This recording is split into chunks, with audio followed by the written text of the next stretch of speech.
மிகப்பெரிய பொது காரணி HCF என்பதன் பொருளை நாம் பார்க்கலாம். இதை புரிந்து கொள்ள முதலில் காரணிகள் என்றால் என்ன என்பதை நாம் அறிந்திருக்க வேண்டும். எனவே காரணிகள் என்ன என்பதை நீங்கள் இன்னும் கற்றுக்கொள்ளவில்லை என்றால் முதலில் அதை கற்றுக்கொண்டு பின்னர் இந்த வீடியோவை பாருங்கள். 2 எண்களான 8 மற்றும் 12ஐ எடுத்துக்கொள்வோம். முதலில் 8 மற்றும் 12இன் காரணிகளை கண்டறிய வேண்டும். இதன் மூலம் பொதுவாக காரணிகளையும் மற்றும் மிகப்பெரிய பொதுவான காரணிகளையும் அடையாளம் காணலாம். 8இன் காரணிகள் 1, 2, 4 மற்றும் 8.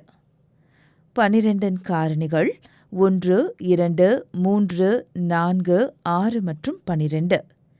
இங்கே நாம் காணும் பொதுவான காரணிகள் 1, 2 மற்றும் 4 ஆகும்.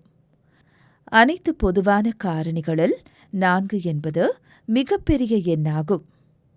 எனவே 8 மற்றும் 12இன் மிகப்பெரிய பொது காரணியாக HCF 4 உள்ளது. மற்றொரு உதாரணத்தை எடுத்துக்கொள்வோம்.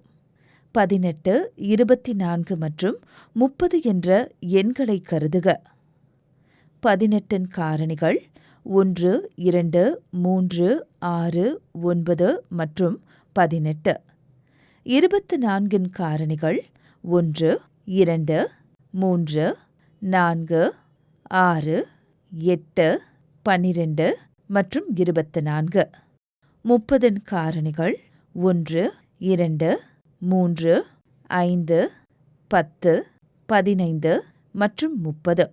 பொது காரணிகள் 1, 2, 3 மற்றும் 6 ஆகும்.